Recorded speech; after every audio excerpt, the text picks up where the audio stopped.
Ah, yes, Iberia. Once just an ordinary country, even considered backward.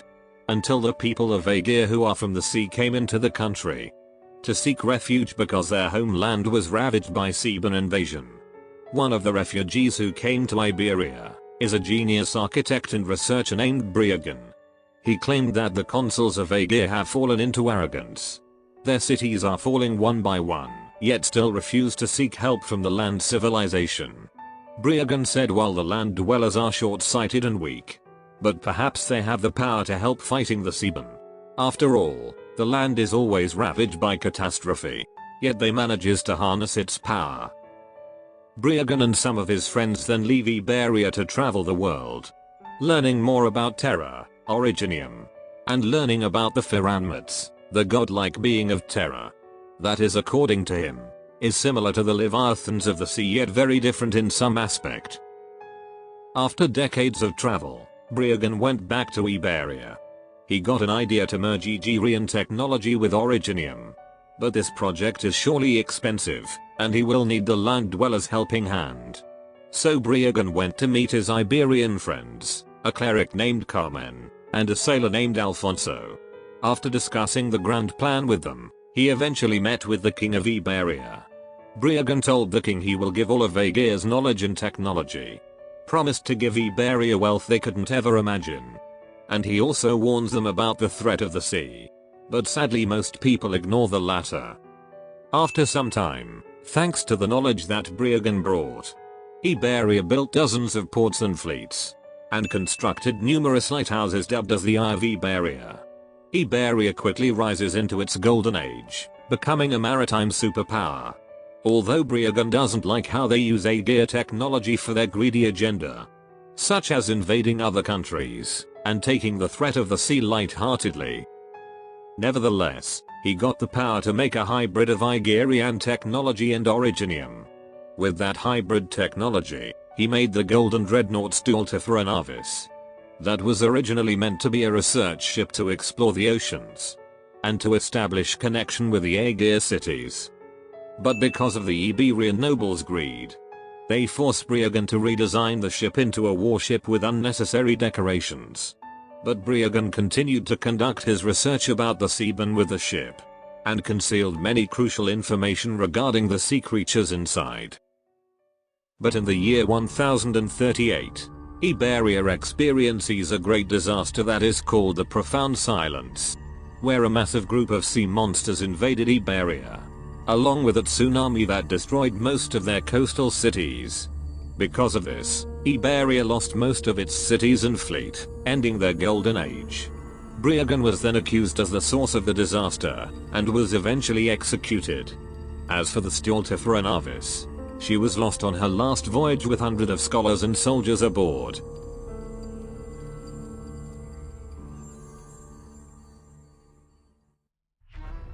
Now, moving on to the story of the Stultifera Navis event. The game didn't give the exact date of when this event occurred, but the event occurred presumably less than a month after Undertide's event, so should be in the year 1098 or above. We arrived at the coastline town of Gran Faro in southwestern Iberia. The town that once had an ambition to build an impenetrable fortress at their coastline, but they failed because of the Profound Silence. With the failure to build the fortress, their next grand plan was to recapture the last eye of Iberia that's not destroyed during the calamity. Hundreds of soldiers, engineers and workers have tried, but none of them ever returned after their last voyage to the lighthouse. The plan to recapture the lighthouse is now abandoned, but not exactly because of their fear of the sea and its monsters. But the Iberian Inquisition once came to the town and arrest almost every Aegir citizens, believing they are working with the Church of the Deep, a heretical cult that views the Theban as their kin and god. Now Gran Faro is just a gloomy town like someone who failed to get a 6 star. But in this town, we see Kelsey, who was under the surveillance of the Inquisition. She is with Saint Carmen, the man who proposed the establishment of the Iberian Inquisition, and their leader. Kelsey warns him that Iberia must put away its arrogance and seclusion. Humanity must unite to face disasters such as from the Theban. If the land civilization and Aegir unite, they might find a solution to destroy the sea monster's threat once and for all. Carmen is skeptical of course, but he agrees to hear Kelsey's plan. To recapture the last eye of Iberia, locates the lost Stultifera Navis, obtain any information and technology that Briogan left behind, and establish connection with Aegir cities beneath the sea. We then see the members of Alive Until Sunset arriving in Gran Faro. They're here on Kelsey's request to hand back Briogan's key. That was found by Skadi in Kazimierz, and have been kept with them for a while. Not only it was a key to open Knight's treasure chest in Kazimierz, but it's also the key to open Stultifera Navis engine room. It's also revealed that the member of AUS is a fragment of a Sephiranmat, akin to Nian's siblings. We then see the town's mayor Tiago, and a translator Amaya, discussing a rumor that the cultists are on their move, and sea monsters are starting to appear in the town, implying that Amaya is a member of the Church of the Deep, and Tiago has been sheltering them. Tiago doesn't seem to be worried about the sea monster rumor, but worried that these rumors will lead the Inquisition to come to their town again, and take his adoptive son who is an Aegir. Then we are in the local chapel, where we see the chapel caretaker, an Aegir named Jordi Fontanarosa, and also Rhodes Island operator Elysium. Because Elysium is an Iberian and has a handy communication arts, he volunteered for the job to wait here and meet up with Kelsey and the others. Elysium and Jordi then have a conversation, but soon Jordi bid his farewell to go home. On his way back, Jordi notices that Gran Faro has been having a lot of visitors lately. Shortly we see Tiago talking with Jordi, and it's revealed that Jordi is Tiago's adoptive son. He warns Jordi to not interact with the outsiders as they might spark a trouble, and to stay away from the sea, as in the Inquisition's eyes, an Aegir just chilling near the coast means trouble. Moving on, we see our favorite trio of abyssal hunters entering the town.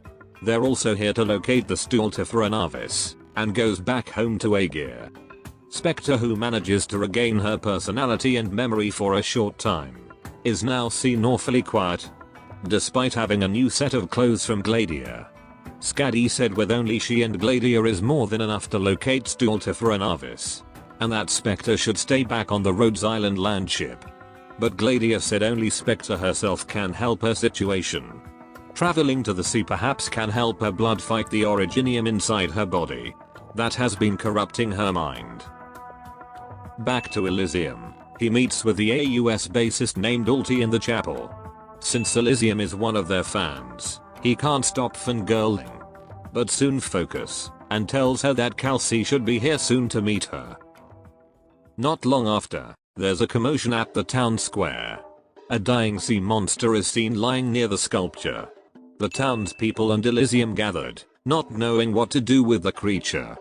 But Tiago and Amaya soon arrived, and take the creature somewhere. And Tiago tells the folks to not inform the Inquisition about this.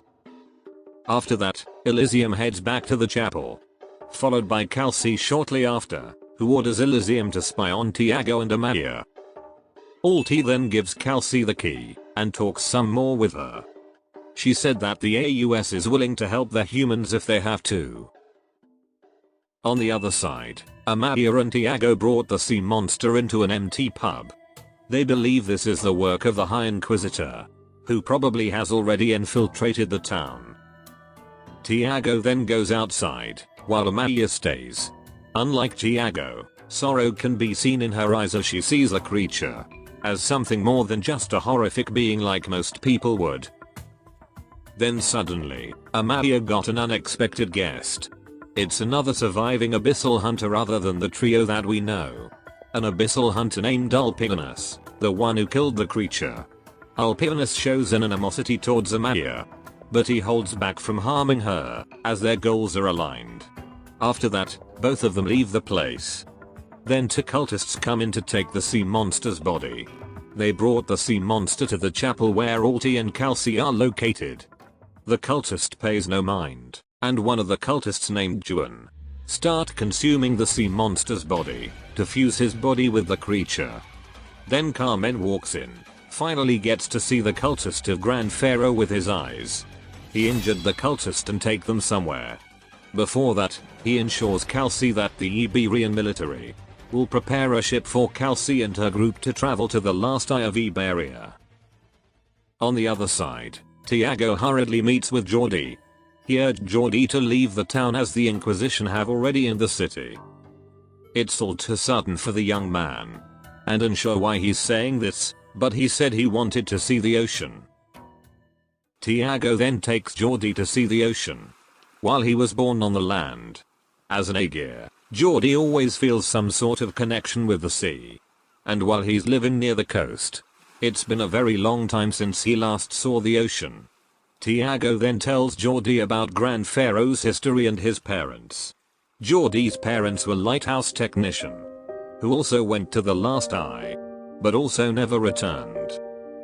And not long after their departure, the Inquisition came to arrest the Aegir in the town, including Tiago's wife who is also an Aegir.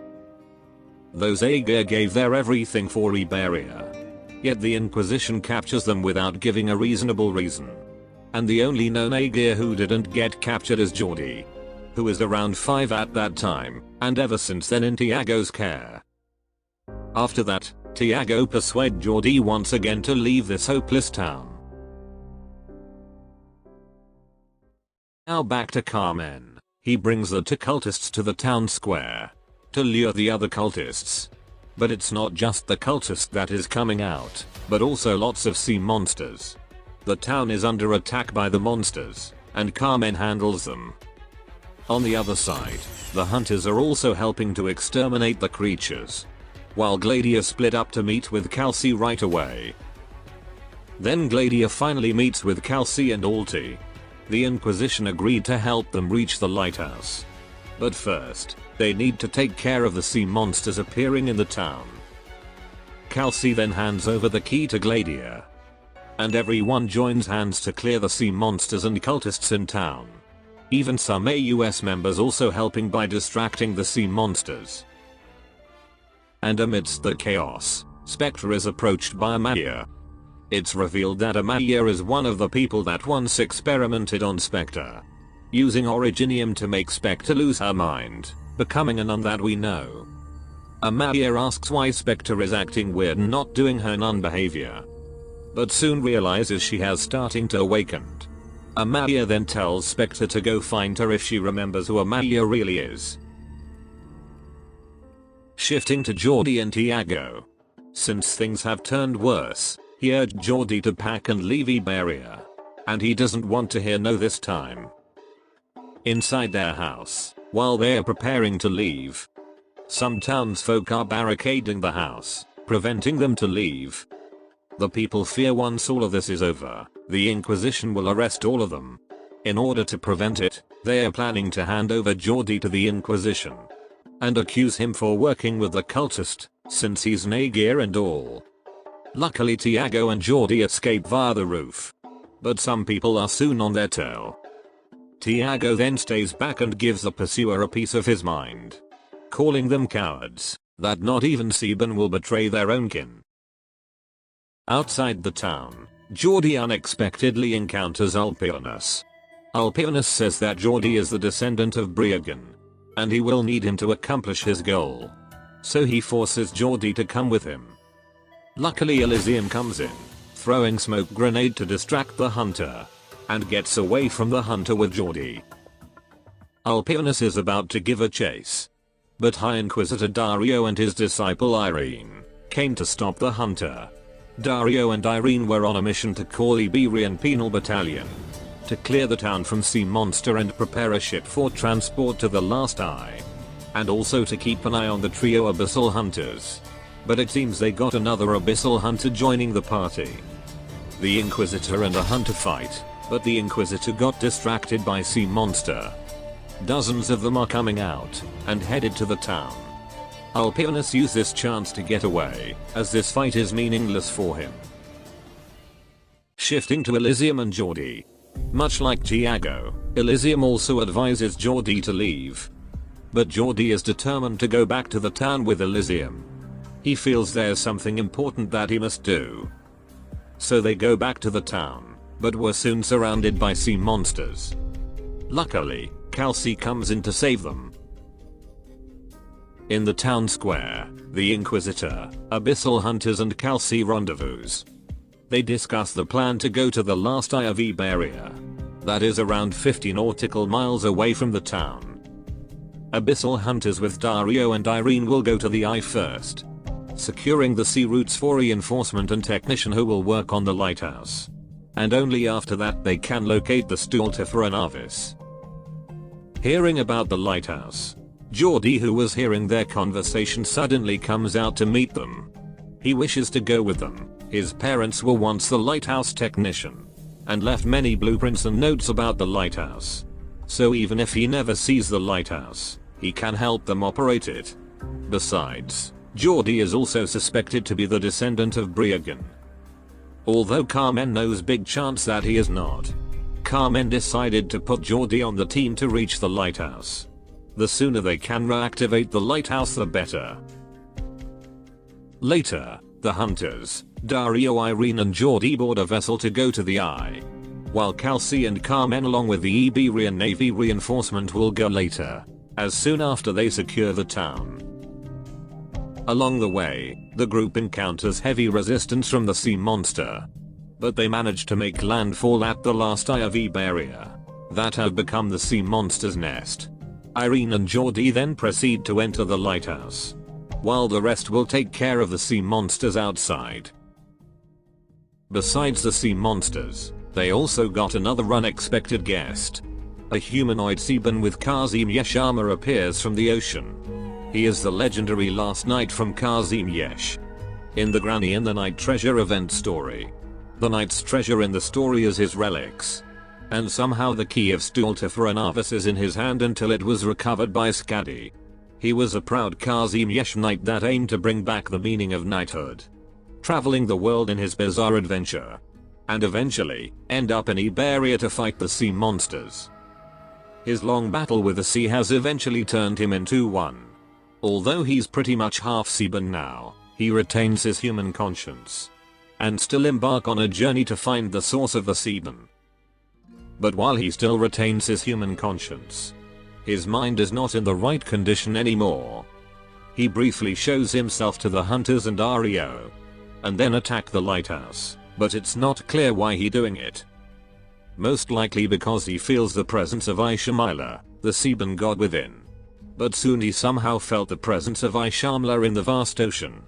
So he stops attacking the lighthouse, and calling his steed Rocinante to chase the waves or whatever that is. Shifting back to Geordie and owner Irene. They manage to reactivate the lighthouse and locate the Stultifera Navis. The ship is surprisingly near the lighthouse location. The group then leaves the lighthouse, and heads to the golden dreadnought, while Dario stays to protect the lighthouse until reinforcement arrives. And Geordie also chooses to stay. He always feels lost in his life, but after seeing the lighthouse that his parents and the townspeople worked so hard to reclaim, he feels some sort of connection with this place. Besides, he won't be much of a help in the Stultifera Navis anyway. Then Irene leaves with the hunters. Dario and Geordie knew that reinforcement won't be here on time, but they are determined to protect the lighthouse. Shifting back to the hunters and Irene. They see it, the golden dreadnought Stultifera Navis, still floating even after 60 years. The hunters and the little birdie then board the ship. Their mission is to retrieve any information that Briagan left behind, establish connection with the Aegir, and return the ship to the port if they can. When they are about to enter the ship's cabin, they see a weird seaman with tattered robe and a crown on its body. Gladiator immediately charges ahead to attack. The seaman dodge it, and unlike most, it didn't try to attack or interact with them. It simply runs away. Irene and the hunters then enter the ship. For a ship that has been floating for over 60 years, the interior looks tidy, implying some of the crew survived. While they are venturing inside the ship and fighting sea monsters, Skadi and Specter fall into what it seems to be a throne room. And then they encounter some seamen. While Skadi is busy taking care of the seamen, Specter examining herself in the mirror. And soon after seeing herself, and the words inscribed on her clothes,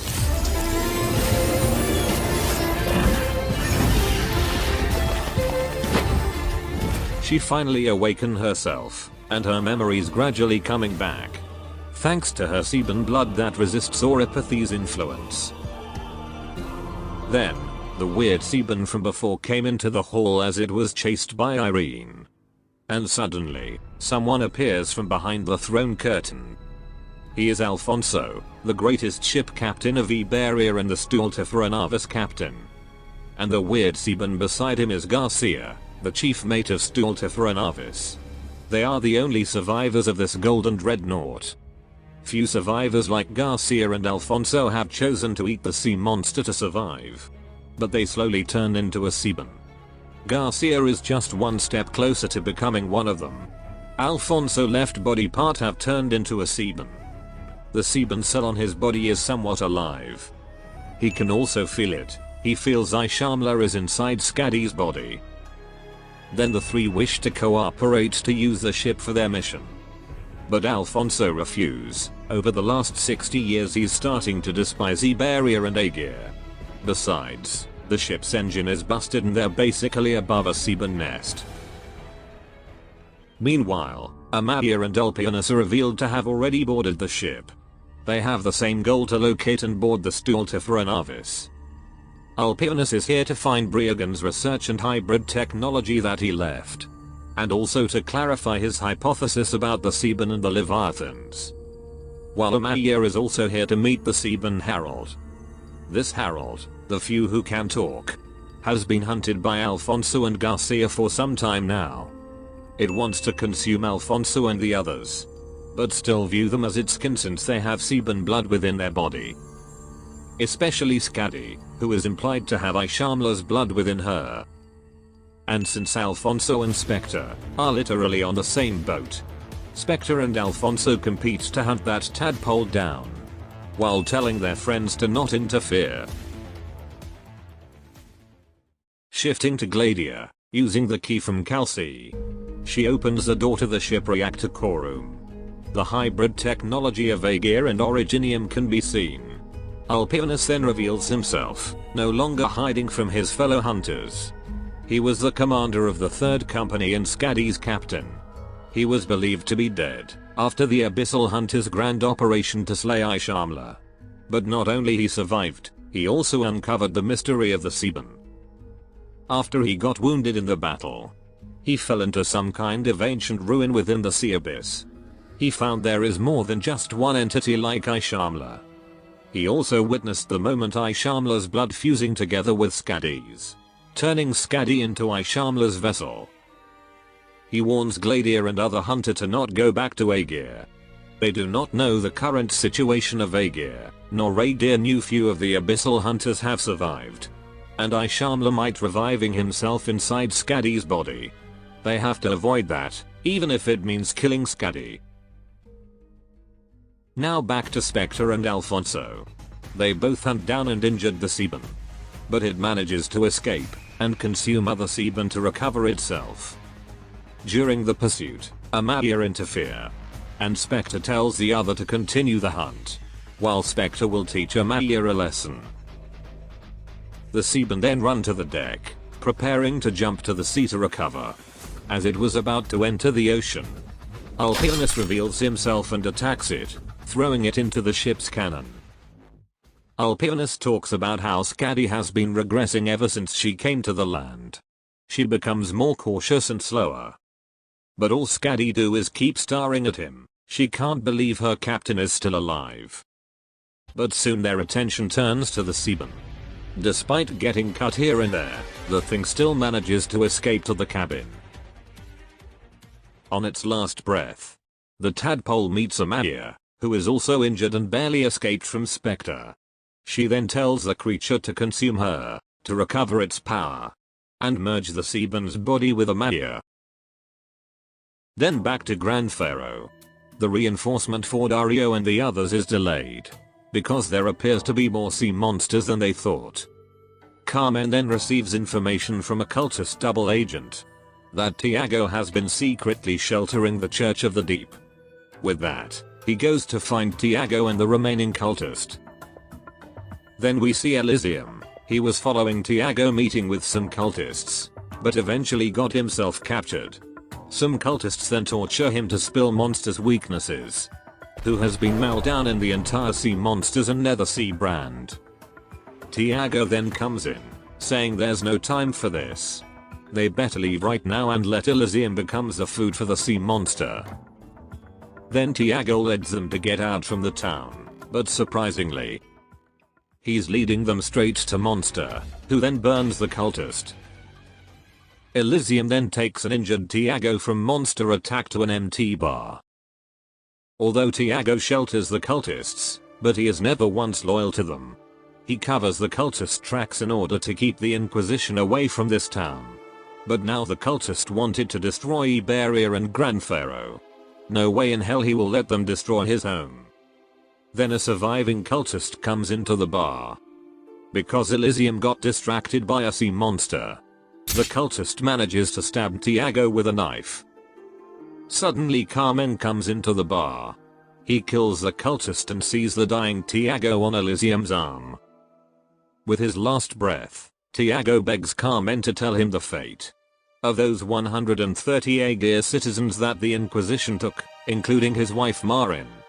He begs Carmen to admit that was just the Inquisition paranoia, and all of the Aegir they arrest are innocent. Despite that is his last wish, Carmen refuses to tell him anything. And with that, Tiago curses Iberia before passing away from his wounds. A man who was once so proud of his homeland and optimistic to return the Golden Age has cursed his own country. Elysium then asks Carmen again about the truth of those Aegir. Unexpectedly Carmen tells him the truth. About half of the Aegir they arrest that day are indeed working with the cultist.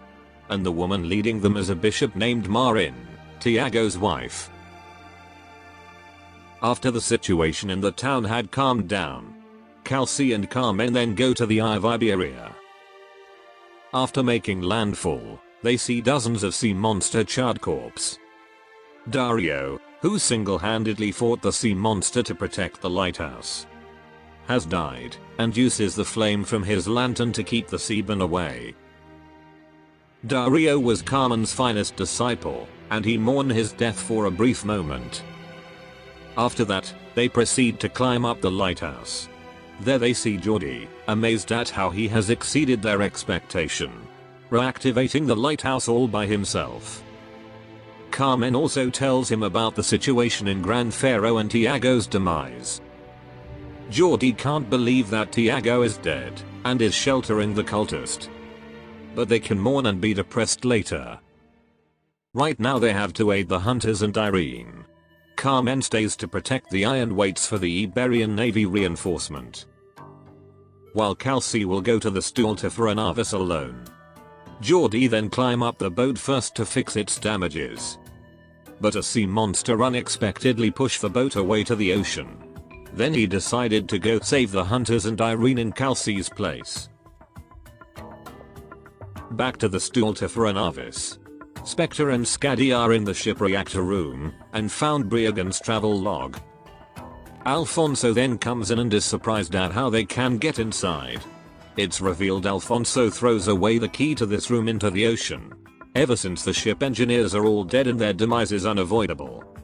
Although it's not clear how the key ended up in the last knight's hand, and can be used to open his treasure chest back in Kazim Yesh. Gladia and Ulpianus then also come into the room. The ship is the only way for them to contact Aegir cities and return to that place. Since Alfonso refuses to cooperate, then violence is the only option. At first they thought it was 2 against 4. But Ulpianus stand beside Alfonso, as he doesn't want the hunters to go back home just yet. Suddenly everything went quiet. No sounds coming from the waves or the sea monster. Just an uncomfortable silence. Irene then comes in. She said that this quietness is just like the profound silence and that the ship got pushed by the currents to a different location. Alpinus and Specter then go to check the deck. They see the seabed tadpole. After assimilating a Maya, it evolved into a higher being, gaining a Maya's knowledge and becoming more resilient. Alpinus strikes the biblical jellyfish, but it retaliates and throws Alpinus overboard. The others then come in.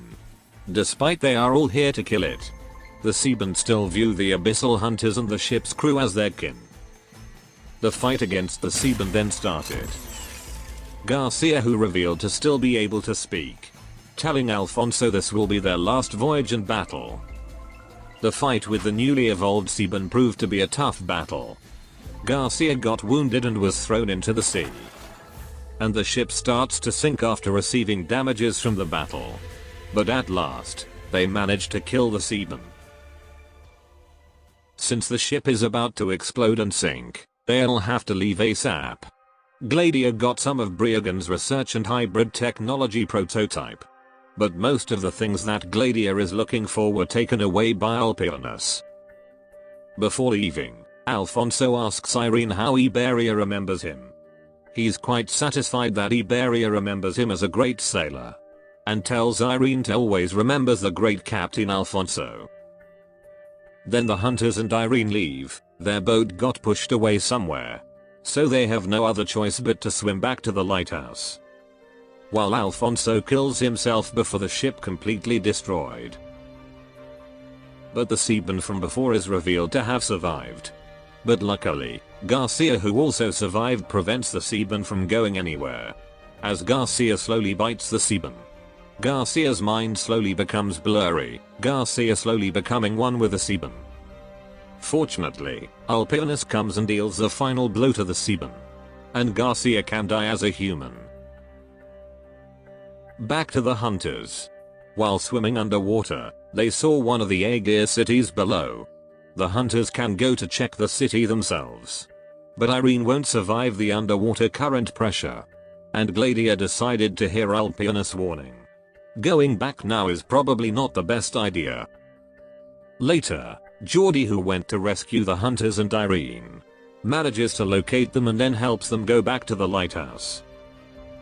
After arriving, Gladia shares everything about what they found with Kelsey and Carmen. While Irene goes to check on her teacher's relic, one of them is Dario's lantern. She will always remember her teacher's final lesson. She will not hesitate, nor will falter, when fighting the enemy of Iberia.